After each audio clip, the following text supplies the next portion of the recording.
할렐루야! 오늘은 세종을, 내일은 대한민국과 온 땅에 전도와 선교의 사명을 감당하는 세종순복음 드림교회입니다. 하나님의 사랑과 은혜가 치유와 응답이 있는 성령 충만한 교회입니다. 구독과 중보기도로 드림가족이 되어보세요. 오늘도 주 안에서 참 좋은 날입니다. 오늘 저는 여러분과 함께 마땅히 행할 길을 아이에게 가르치라는 제목으로 말씀을 나누겠습니다. 토기가 만들어지는 것을 보면 토기장이가 진흙을 가지고 자기 마음의 생각대로 좋은 토기도 만들고 또 험하게 썰 그릇도 만듭니다. 똑같은 진흙인데도 그것을 정성을 들여서 아름다운 밥상에 올라갈 수 있는 그릇도 만들고 장독간에 들어갈 그릇도 만들 수가 있는 것입니다. 진흙이 토기장의 손안에 있듯이 어린아이도 부모님의 손안에서 그 인격이 형성되어 가며 자라는 것입니다. 그러므로 좋은 교육과 나쁜 교육이 어린이의 인격 형성에 절대적인 영향력을 미친다는 것을 우리는 오늘 어린이 주일을 통해서 다시 한번 생각해 보고자 하는 것입니다. 교육이 우리의 자녀들의 미래를 결정하는 주 요소가 되는 것입니다. 첫째로 어린아이는 사랑을 먹고 삶으로 어린이가 우리 가정에 하나님 선물로 주어주면 극진한 사랑을 가지고서 길러야 되는 것입니다. 사람은 하나님의 형상과 모양대로 지음받았는데 하나님은 사랑이십니다. 그러므로 사람도 그 근본적인 존재는 사랑인 것입니다. 사랑의 교제, 사랑의 교통을 통해서 사람은 생명이 살아나는 것입니다. 어린아이가 이 세상에 태어나서 아무리 어머니가 젖을 잘 먹이고 좋은 잠자리를 마련해 주어도 시시때때로 안아주고 뽀뽀해주고 덩어리 쓰다듬어주고 사랑을 하지 않으면 쉽게 병들어서 죽습니다. 의사들이 발표한 것을 보면 유아원에서나 어린이 병동에 입원한 어린아이들을 돌볼 때 좋은 약을 먹이고 좋은 온도를 만들어주고 좋은 이부자를 줘도 하루에 3번 이상 안아주고 얼러주고 설어주고 뽀뽀해주지 않으면 어린아이들이 죽는다는 것입니다. 그들이 이학적 증명을 하고 그 다음부터는 반드시 유아들이 있는 곳이나 어린아이들 병동에는 하루에 3번 이상 간호원이 가서 얼러주라고 명령을 내리고 있다는 것입니다. 여러분, 안아주고 스킨십을 해주는 것이 마음의 안심과 평안을 갖게 해주는 것입니다. 어린아이는 무의식 중에 불안합니다. 어머니 뱃속에서 평안히 있다가 세상에 태어나니까 모든 것이 불안하지 않아요. 그 마음에 평안을 주고 안심을 주고 사랑을 받고 있다는 것을 알려주는 것은 아직까지 대화가 안 되고 서로 의견이 교환되지 않은 형편에서는 부모님의 사랑이 가장 필요한 것입니다. 또 이웃의 사랑이 가장 필요한 것입니다. 사랑은 말만 가지고서 사랑이 전달되는 것이 아니라 몸에 스킨십입니다. 안아주고 설어주고 엉덩이를 두들겨주고 얼굴을 비벼주고 뽀뽀해주고 그것이 가장 마음속에 안심과 평안을 주는 것입니다. 저는 나이가 이제 73살이지만은 우리 할머니가 나를 안아주고 품어주고 내 새끼하고 덩어리를 어루만져주던 그 기억이 지금도 사라지지 않습니다. 할머니 생각만 나면 할머니의 스킨십이 내 뼛속에 아로새겨 있는 것입니다. 그처럼 우리가 어릴 때 스킨십을 해주는 것은 성장에 굉장히 도움이 되는 것입니다. 마음의 평안을 갖고 안심하고 정상적인 삶을 살 수 있도록 성장하기 위해서는 사랑의 스킨십을 해줘야 되는 것입니다. 그러므로 여러분, 어머니, 아버지 여러분, 할아버지, 할머니 여러분, 손주, 손녀, 자녀들을 많이 끌어안아주고 엉덩이 두들겨주고 그리고 얼굴도 비벼주고 뽀뽀도 해주고 사랑을 베풀어 주십시오. 이것이 자녀 교육에 절대적인 필요한 요소인 것입니다. 비단 자녀뿐만 아닌 것입니다. 요사이 부부들이 서로 소외되고 멀어지는 이유는 스킨십이 부족하기 때문인 것입니다. 아침에 일어나서도 한 번씩 안아주십시오. 남편도 아내 안아주고 아내도 한번 안아주고 출근하기 전에도 서로 한번 안아서 얼굴 한번 비벼주고 돌아오면 반갑게 안아주고 그 한도에 산 것도 아니고 10년 있게 살았으면서 이제 새삼스럽게 무슨 그런 짓을 하느냐. 그게 마음에 평안을 주고 안도감을 주고 생기를 도와주는 것입니다. 마음의 사랑의 기운이 스킨십을 통해서 통해지는 것입니다. 그렇기 때문에 그렇게 하는 가족하고 그렇지 아니하는 가족하고 가정의 사랑의 온도가 확실히 다르게 되는 것입니다. 이러므로 어린아이는 누구나 많이 쓰다듬어주고 안아주고 그들에게 사랑의 생기를 뜨겁게 만들어줘야 되는 것입니다. 옛날에 홀도 고아원에 제가 방문한 적이 있는데 전시회 6.25 사변 때입니다. 혼혈아들이 미국의 부모들을 찾아가기 전까지 수용되어 있었습니다. 양부모가 와서 정해놓으면 이제 공수를 하는데 수용된 곳에 가면 병아리 기르듯이 고아들이 와글와글 합니다. 그러면 어린아이들이 제게 뛰어와서 가슴에 매달리면 한번 매달리면 아무리 떼도 안 떨어져요. 엄청나게 끌어안고 그냥 고함 저음이다 떨어져 나갈까 싶어서 아주 마음이 아프기 그지없어요. 얼마나 사랑이 그립기에 잘 먹이고 잘 입혀주고 잘 재워주는데도 불구하고 어른들의 가슴에 매달려서 안 떨어지려고 저렇게 부르짖는 거냐. 정말 가슴이 아팠습니다. 사랑이란 없어서 살 수 있는 것이 아닙니다. 사랑 없이면 다 헛된 거예요. 잘 먹여줘도 헛된 것이고 잘 입혀줘도 그것이 만족을 주지 않습니다. 평안하게 살게 해줘도 그것으로서 사람이 사는 것이 아닙니다. 마음에 사랑이 있어야 되고 사랑을 주고 사랑을 받아야 인생을 사는 것이고 어린아이들도 사는 것입니다. 어린이 교육에서 사랑을 풍성히 부어주십시오. 마가복음 10장 13절로 16절에 보면 사람들이 예수께서 만져주심을 바라고 어린아이들을 데리고 왔다 했습니다. 그냥 말하는 것이 아니라 만져주심을 바라고 어린아이들을 데리고 오매 제자들이 꾸짖건을 예수께서 보시고 노하시어 이르시되 어린아이들이 내게 오는 것을 용납하고 금하지 말라. 하나님의 나라가 이런 자의 것이니라. 내가 진실로 너에게 이르노니 누구든지 하나님의 나라를 어린아이와 같이 받들지 않는 자는 결단 그곳에 들어가지 못하리라 하시고 그 어린아이들을 안고 그들 위에 안수하고 축복하여 주시더라. 예수님께서 어린아이들을 밀쳐낸 것이 아니라 끌어안고 그리고 머리에 안수해서 축복을 해준 것입니다. 전에 온 말에 의하면 예수님께 그때 한번 안기고 안수받는 사람은 전부 성자가 되었다고 말했었습니다. 여러분, 둘째로 어린아이들에게 예수님과 하나님을 먼저 배우게 만들어줘야 되는 것입니다. 이 세상에 말을 배움과 동시에 우리 구주 예수 그리스도와 하나님 아버지를 배우도록 해야 되는 것입니다. 인간에 있어서 가장 근본적인 지식이 그것입니다. 사람이 온 천하를 다 얻고도 자기 목숨 하나 잃으면 아무 소용이 없습니다. 그러므로 인생을 살 때 가장 중심이 된 보화인 예수 그리스도와 하나님을 알도록 만들어줘야 되는 것입니다. 왜냐하면 사람은 하나님의 형상과 모양대로 지음받는 원형이 있습니다. 그 원형이 죄로 말미암아 망가졌지만은 그 원형에 예수 그리스도와 하나님을 채워 놓아야 되는 것입니다. 짐승들은 아무리 예수님과 하나님을 가르쳐도 못 깨달아요. 원형이 없습니다. 근데 사람은 원형이 있어요. 어린아이가 아직 말도 배우지 않고 이성이 발전 안 되어도 예수님과 하나님에 대한 것은 자연적으로 알도록 마음에 그렇게 원형이 있는 것입니다. 거기에 부모님이 채워주는 것입니다. 시골에 가면 우물물에 돌을 집어넣고 썰개를 집어넣어서 우물을 막아놓아도 원래 우물물이 거기에 있는 것입니다. 파헤쳐 놓으면 물이 콸콸 솟아나는 것입니다. 내버려 놓으면 그 우물은 막히죠. 원래 하나님에 대한 사랑, 하나님의 모습을 마음속에 가지고 태어난 것입니다. 그것이 죄로 말미암아 막히지고 더러워졌지만은 이것을 청소해서 부모들이 다시 샘물이 솟아오르게 만들어 줘야 되는 것입니다. 예수 그리스도와 하나님을 가장 먼저 배우도록 해야 되는 것입니다. 엄마 아빠를 말하기 전에 예수님 하나님 이 말씀을 배우도록 도와줘야 되는 것입니다. 어린아이는 엄마 아빠와 동시에 예수님 하나님 아버지 일일이 교리적으로 다 알려줄 이유가 없습니다. 그렇게 교리적으로 알려줘도 깨달을 수 있는 지성이 없습니다. 그래도 얘들은 받아 외우고 같이 고사리 손을 합쳐서 기도하고 찬송을 부르는 이유는 마음속에 원형이 있기 때문인 것입니다. 자기도 알지 모르든지 그 마음속에 하나님을 알도록 이미 하나님의 형상이 꽉 찢겨 있는 것입니다.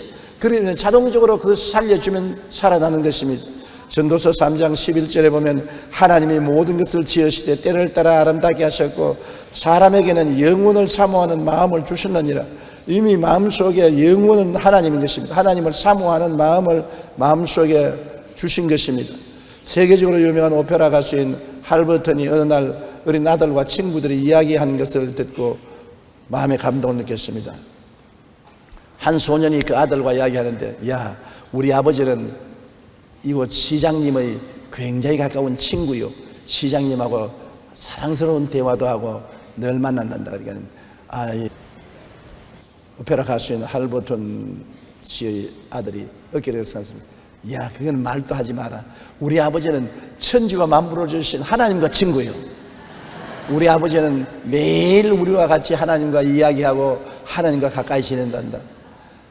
그 대화를 듣고 아버지가 마음에 깊은 감동을 느꼈다는 것입니다. 그 아들이 얼마나 가정에 하나님을 사랑하고 하나님을 섬기는 것에 감동을 느꼈던지 친구에게 아버지 하나님과 우리 가족은 친구요, 가깝다는 것을 자랑하더라는 것입니다. 그렇게 될 정도로 자녀들을 주님께로 교육시켜야 되는 것입니다. 어린아이는 하나님이 이 땅에 부모에게 잠시 맡겨준 선물입니다.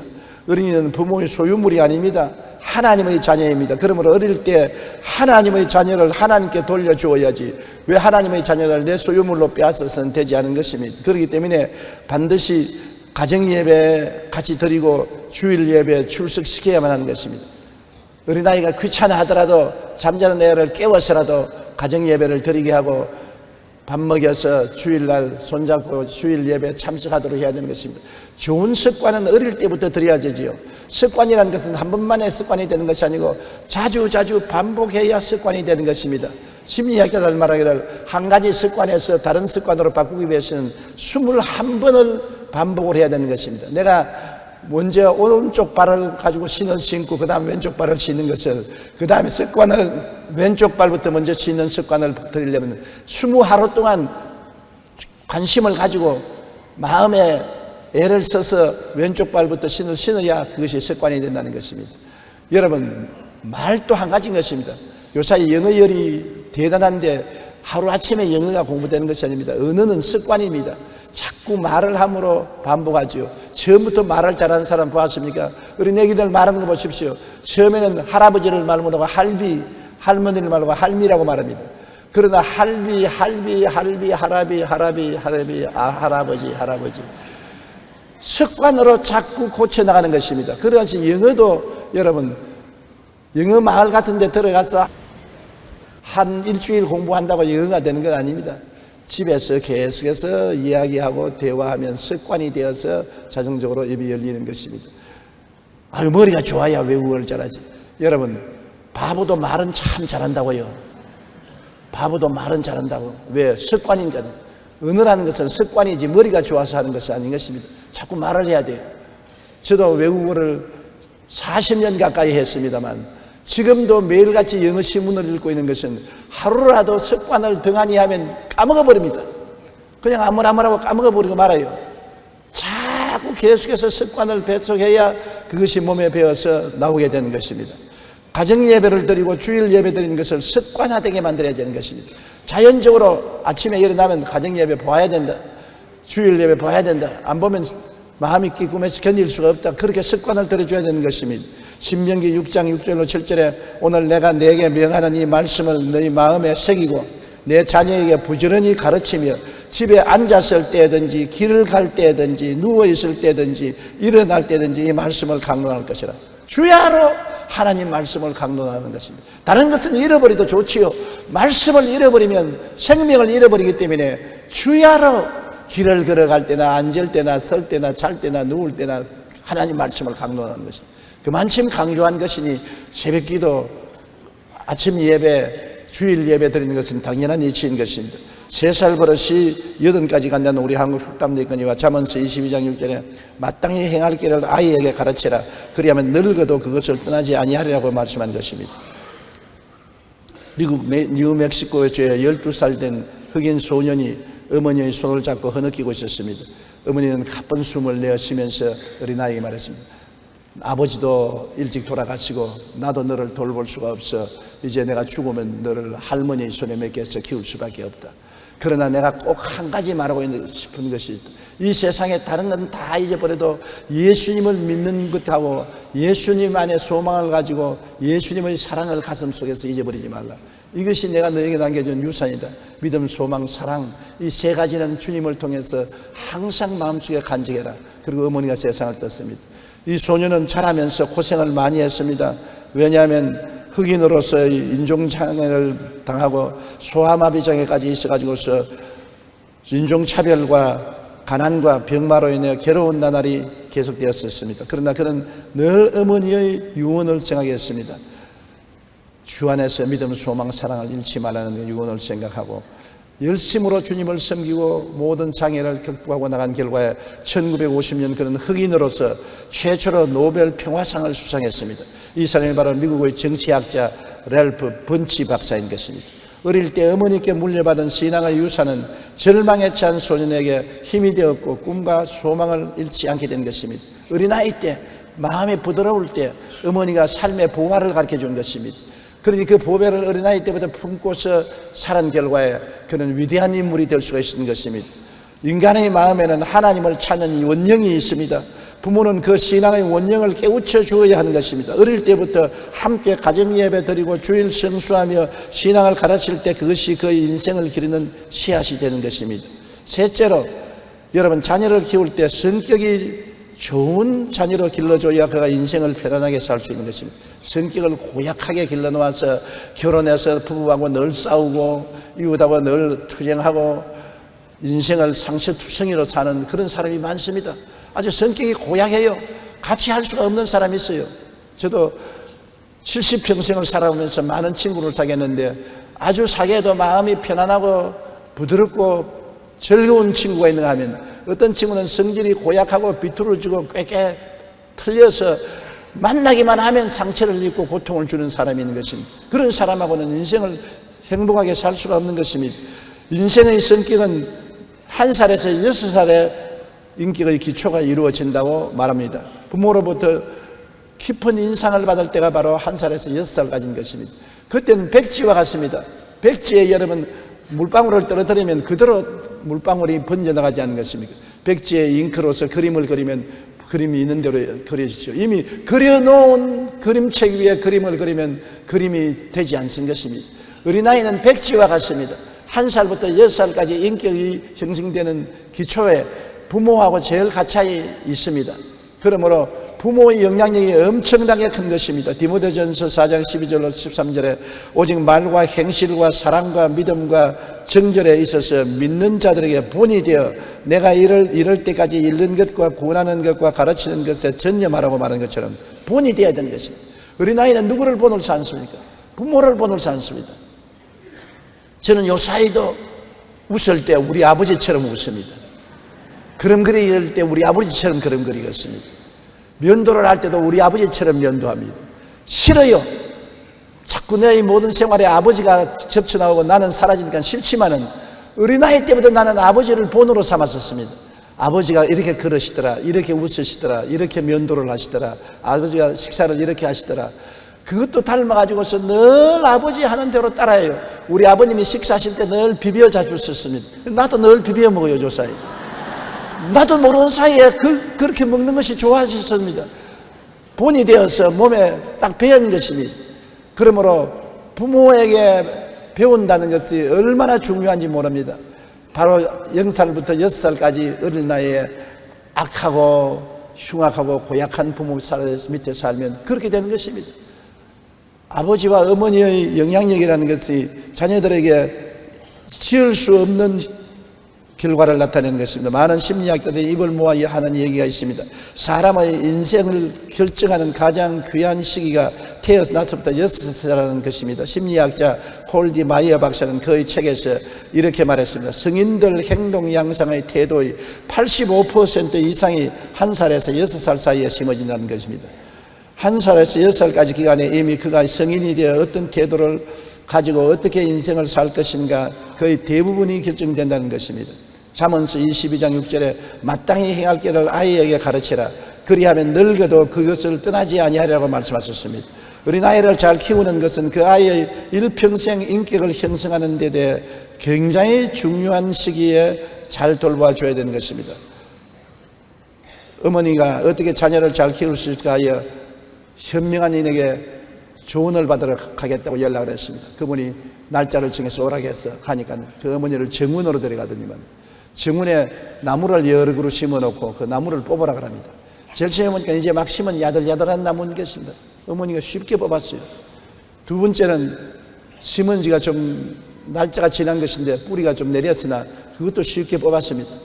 세 번째 나무는 벌써 심은 지 1년이 넘었습니다. 그래도 그 땀을 뻘뻘 흘리면서 뽑았습니다. 그런데 그 다음 나무는 심은 지 5년 넘은 뿌리가 꽉 내린데 아무리 매달려서 땡기고 흔들고 매달려도 움쩍도 하지 않습니다.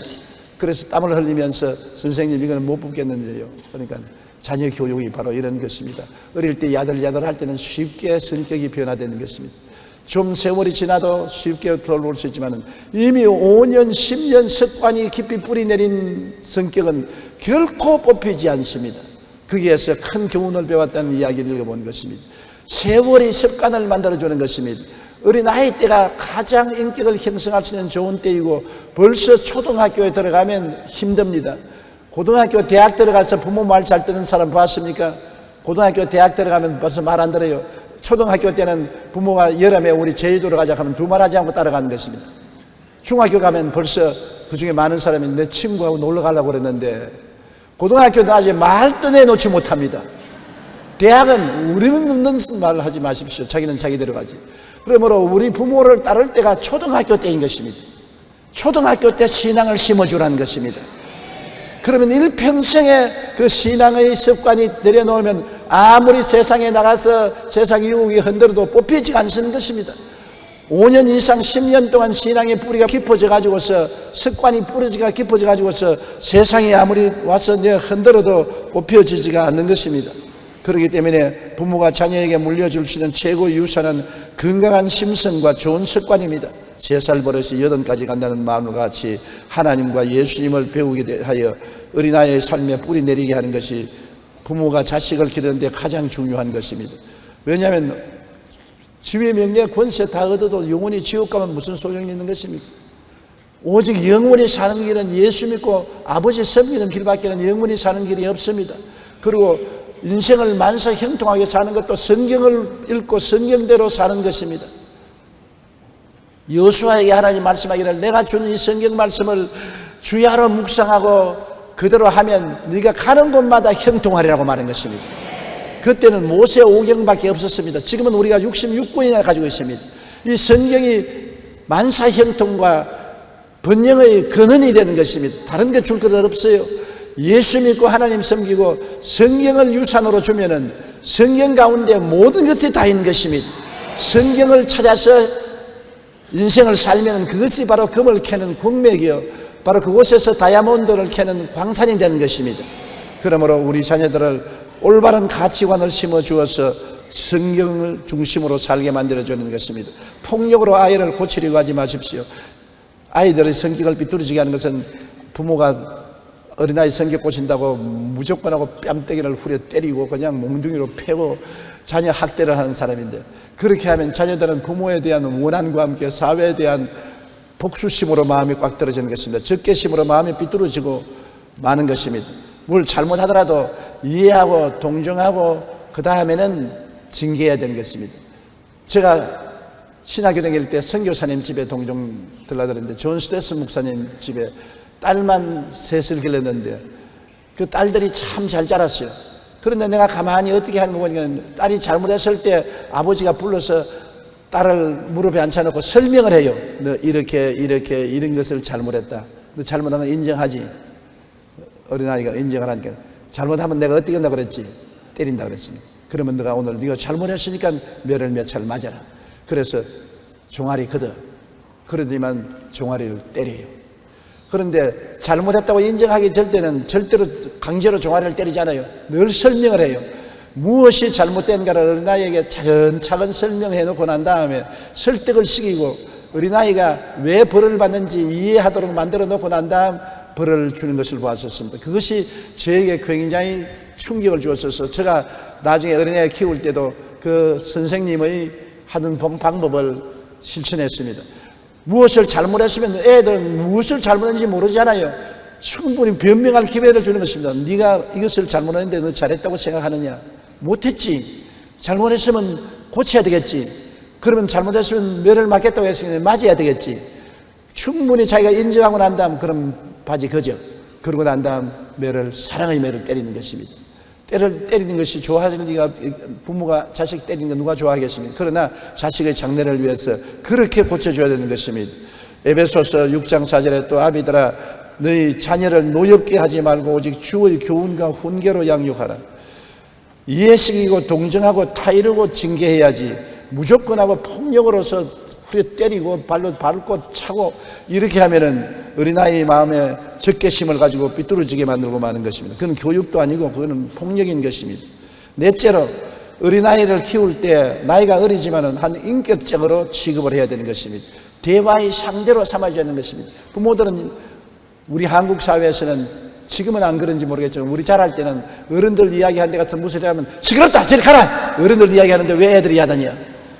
인간 취급을 받는다고. 내 생각에도 내가 고양이냐 개냐 나는 왜 인간 취급을 물어넣었냐.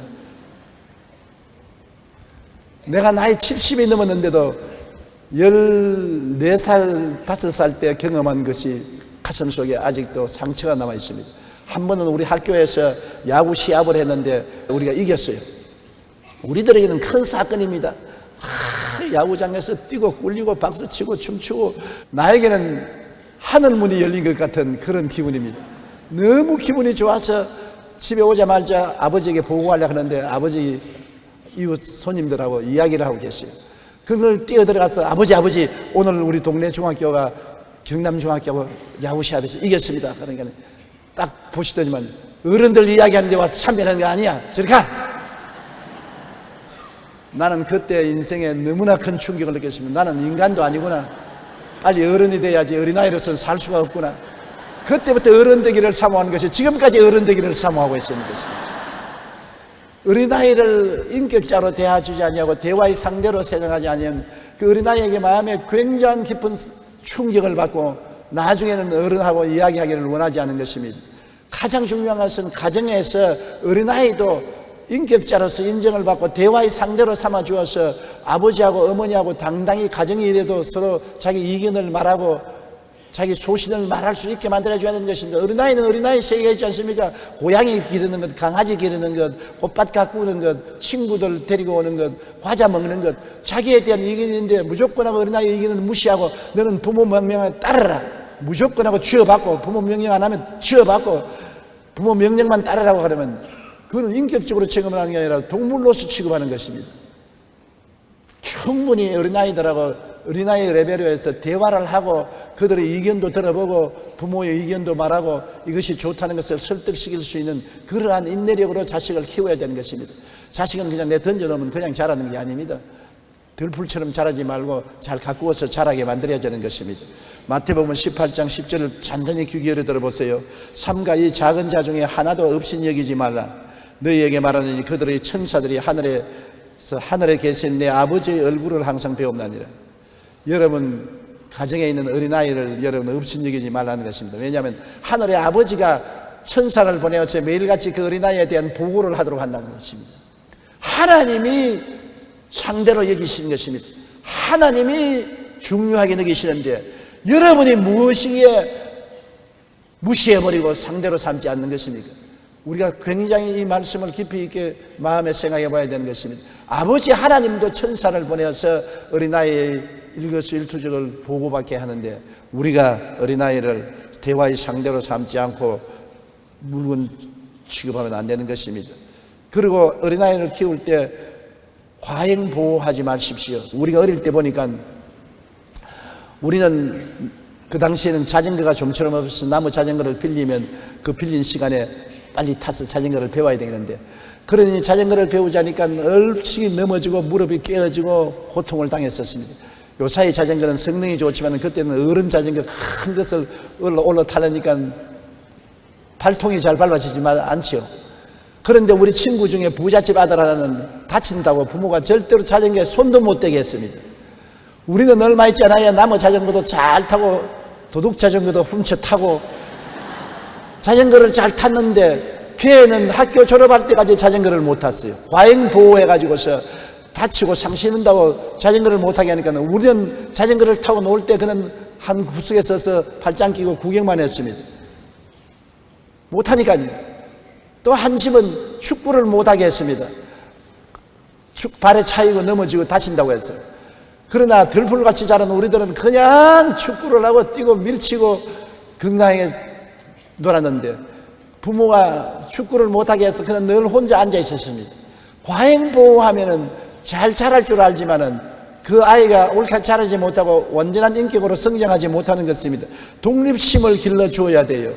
자기가 밥도 할 줄 알아야 되고 청소도 할 줄 알아야 되고, 왜냐하면 인생은 아픔과 실패를 통하여 자라는 것입니다.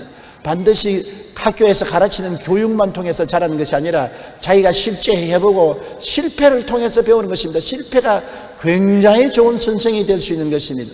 무엇이든지 다 부모가 돌봐주고 다 알아서 해주면 안 되는 것입니다. 옷도 입히는데 부모가 전부 어릴 때부터 단추 끼워주고 옷 입혀주고 하지 말고 너 손으로 옷 내복도 입고 단추도 끼고 가방도 정리해서 학교 가라. 그래야지. 학교 가는 모든 뒤처리를 부모가 해주면 나중에는 이조심이 이존심이 생겨서 독립심을 잃어버리고 마는 것입니다. 자기가 일어나서 이불도 개고 방 청소도 하고 옷도 자기가 입고 가방도 정리해서 학교 갈 수 있도록 그렇게 해줘야지. 귀하다고 아침에 일어나서 세수도 다 해주고 옷도 다 입혀주고 정리도 다 해주고 가방까지 다 만들어주면 그는 결코 자라지 못하고 독립심을 갖지 못하게 되는 것입니다. 자기 옷도 삐뚤어 입어보고 바지도 거꾸로 입어보고 화장실에 가서 소변 올라갔는데 소변 구멍을 못 찾아가지고 보니까 옷이 거꾸로 입어 있고, 자기가 실수해야 조심을 하고 이건 안 되더라 이건 되더라 배우지요. 누가 돌봐주면 안 되는 것입니다. 실패의 아픔을 통해야 자란다는 것을 알아야 되는 것입니다. 잠언서 23장 13절로 14절에 아이를 훈계하지 아니하려고 하지 말라. 채찍으로 그를 때릴지라도 그가 죽지 아니하리라. 내가 그를 채찍으로 때리면 그 영혼을 서울에서 구원하리라. 잠언서 29장 15절에 채찍과 꾸지람이 지혜를 주거늘 의미로 행하게 버려둔 자식은 의미를 욕되게 하느니라. 무엇인지 자기 마음대로 고함만 치면 다 들어주고 응성만 부리면 다 들어주고 하면 완전히 버리지 않습니까? 부모가 잘 타이르고 교훈하고 가르치고 난 다음 안 들으면 그때는 내가 채찍에 때린다. 나하고 약속이다. 내가 요번에도 또 잘못하면 자 아빠가 때린다. 엄마가 종아리 때린다. 약속이다. 그러고 난 다음 잘못하면 이유를 설명하고 설득해주고 인정을 받고 난 다음 채찍을 때렸어. 고치는 것입니다. 사람이 채찍으로 얻어맞는 그것이 마음의 영혼 속에 깊이 박히는 것입니다. 짐승들도 때리면 나중에 주인의 말을 잘 듣지 않습니까? 그리고 여러분 자녀 기를 때 자녀에게 자꾸만 학교에서 성적 잘 받아오라고만 강요하지 마십시오. 학교 1등이 사회 1등은 절대로 아닙니다. 나는 지금까지도 늘 감격적으로 느끼는 것은 우리 초등학교 때 늘 1등 하던 애들은 벌써 다 죽었어요.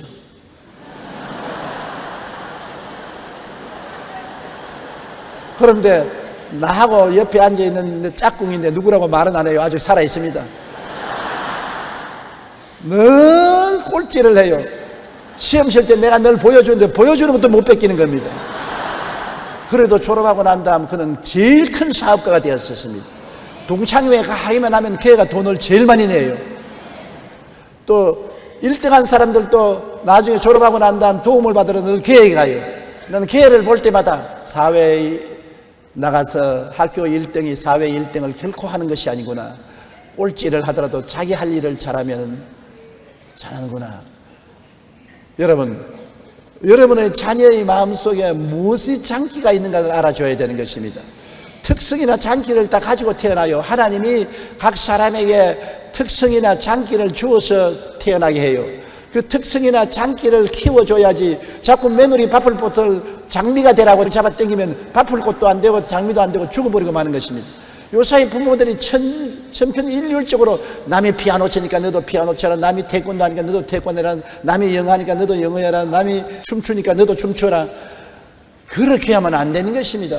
학교 공부는 인생을 살아가는데 가장 필요한 기본 요소지, 거기에 반드시 1등을 하고 특등을 해야 인생을 살 사는 건 아닙니다.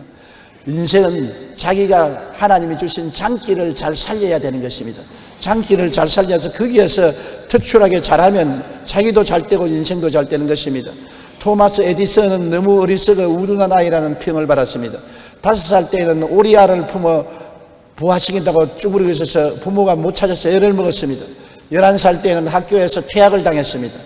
그러나 세계적인 발명왕이 되었지 않습니까? 조각가 로댕은 학교 성적이 항상 꼴찌였습니다. 그림 그리기를 좋아해서 예술학교에 입학하려 했지만 3번이나 거부당했습니다. 천재 과학자인 아인슈타인은 수학 성적 외에는 늘 낙제점이었습니다. 그는 4살까지 말을 할 줄 몰랐고 7살이 되었어야 겨우 글자를 읽을 정도로 둔재였습니다만 수학에 뛰어나니까 수학에 개발해서 세계적인 학자가 된 것입니다.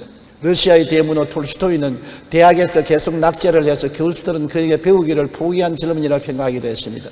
이처럼 세계적인 과학자나 예술가들도 어린 시절에는 악평을 받았습니다. 그것은 아직 그들의 재능을 발견하지 못하기 때문인 것입니다. 자기 재능에 해당되지 않은데 그거를 자꾸 하라고 하니까 될 택이 없죠. 자기 잘하는 것을 하라야 잘하지, 잘 못하는 것을 하라고 하면 어떻게 하겠습니까? 만물 박사는 쓰레기통입니다. 여러분, 쓰레기통에 가면 담배꽁초도 있고 밥지꺼기도 있고 종이도 있고 수건도 있고 온갖 것 다 있잖아요. 만물 박사는 쓰레기통인 것입니다. 쓰레기통을 자식을 만들지 말고 자녀들에게 특별한 장기를 알아서 그것으로서 가르치십시오. 박세리가 골프 하나 잘하니까 세계적인 인물이 되지 않았습니까? 박세리 보고 지금은 고등수학 풀락하면 못 풉니다. 그러나 골프 치라면 잘 치지요. 사람들마다 장기가 있는데 장기를 살려주십시오. 자식들을 강제로 자꾸 1등하라고 강압을 하지 말기를 바랍니다. 물론 우리 시대는 부모님들이 공부에 관심이 없어서 1등도 하라고 말도 안 하고 꼴찌해도 꾸짖지도 않았었어요. 네가 뭐 살든지 죽든지 그냥 잘하시 나가라, 그런 식으로 우리는 자랐지만은 그것이 지금 생각해보면 오히려 좋았습니다. 왜냐하면 끝장나게 놀았으니까. 요새 애들은 잠잘 시에 잠도 못 자고 놀 시대 놀지도 못하고 산과 돌아다니면서 새알도 죽고 꽁알도 죽고 새도 잡으러 다니고 짐승들과 뛰어놀고 그런 게 없지 않습니까? 밤낮으로 책하고 놀고 책 읽고 이 책방으로 저 책방으로 이 학습장으로 저 학습장으로 뛰어다니다가 인생 다 끝마치고 마는 것입니다. 그렇게 인생을 살아서는 안 되는 것입니다. 하나님이 인생을 살릴 때 그렇게 살라고 만드는 거 아닙니다. 여러분, 용기를 내어서 자식들의 학업에 대해서 너무 신경을 쓰지 마십시오. 사학비로서 천문학적인 돈을 쓰는데 그런다고 해서 자녀가 잘 되는 건 아닌 것입니다. 여러분, 자기가 나중에 장기를 발견하고 장기를 개발하면 잘해요. 오늘날 영어 공부 시킨다고 돈을 수없이 밀어넣는데 제가 제 자신을 예를 들어서 미안합니다만 저는 과외 수업한 적이 없어요. 6.25 때 학교도 공부 못하고 우리는 늘 놀았습니다. 그러나 영어가 필요하다고 생각해서 내가 공부하겠다고 딱 결심하니까 영어를 할 수 있다고요. 발음도 좀 둔하고 매끄럽지 못하지만 그래도 그걸 가지고 온 천하 만국에 나가서 복음도 전구하고 할 말 다 했다고요.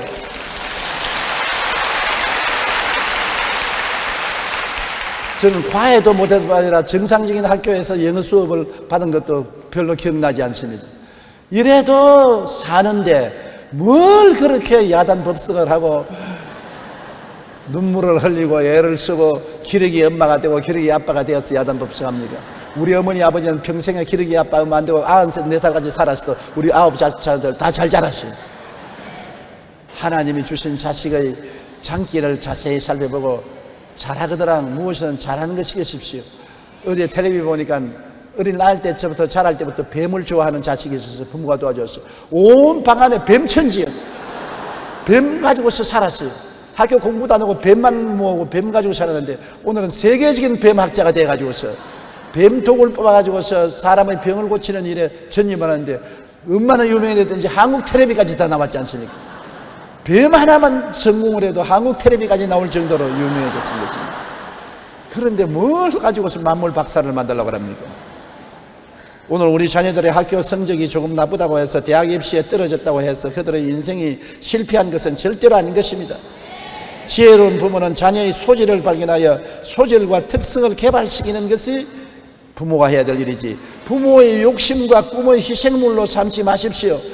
오늘날 다이어 박사의 보고에 의하면 8살에서 12살 사이에 미국 어린이 자살률이 1967년 이후에 15년 동안 4배나 늘었다고 말하는 것입니다.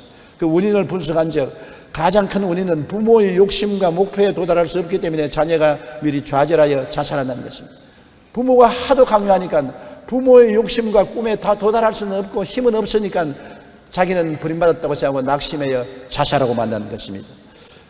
지나친 기대는 자녀에게 큰 부담으로 여겨집니다. 더욱이 자녀를 부모의 꿈과 욕심의 희생물로 삼아서는 결코 안 되는 것입니다. 여러분이 해줄 것은 자녀의 소질을 찾아주고 난 다음에는 자녀가 잘 되도록 위해서 기도를 많이 해주는 것입니다. 역사상 위대한 인물 뒤에는 항상 기도하는 어머니가 계셨다는 것을 잊지 말아야 되는 것입니다.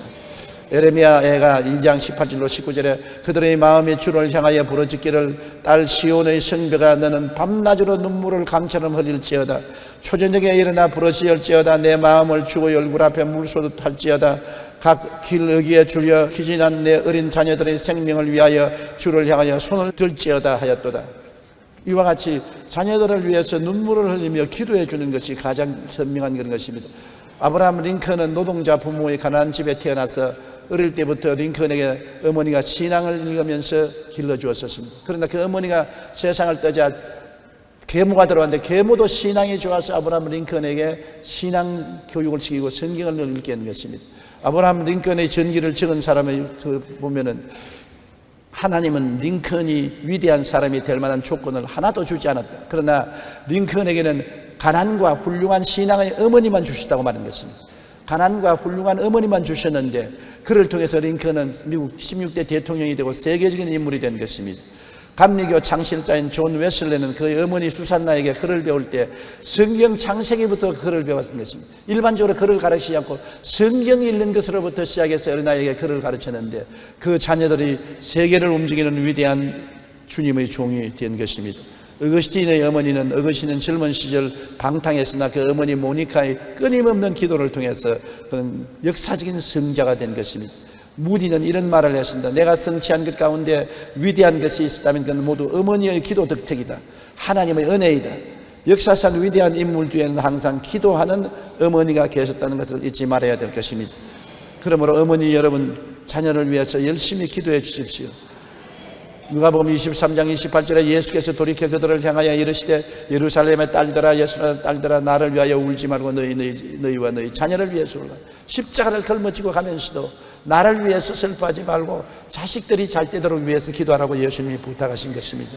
자녀는 일생에서 한 번 짓는 가장 중요한 농사인 것입니다. 성경에는 자녀는 하나님이 주신 기업이라고 했었습니다. 자녀 교육에 성공한 자와 실패한 자는 노년의 그 열매를 맛보게 되는 것입니다. 여러분 우리는 무엇보다도 그리스도를 구주로 고백하고 모시고 아버지를 섬기고 성경을 가슴에 품고 늘 읽고 묵상하는 자녀가 되도록 어릴 때부터 교육하는 부모 되시기를 주님 이름으로 축원합니다. 우리 기도드리겠습니다. 전능하신 하나님 우리 아버지요, 하나님이 자녀를 우리에게 맡겨놓은 것은 자녀를 잘 기르라고 부탁한 것이지 우리 소유로 삼으라는 것은 아니옵니다.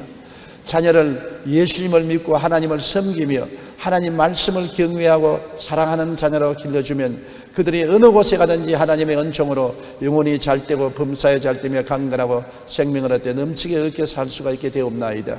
아버지 어린아이 때 습관을 들여놓으면 그 습관이 평생을 가며 세상에 나가서 아무리 흔들리더라도 뽑히지 않는다는 것을 알고 어릴 때부터 자녀 교육을 신앙 중심으로 세울 수 있도록 도와주시옵소서. 예수님 이름으로 기도드리옵나이다.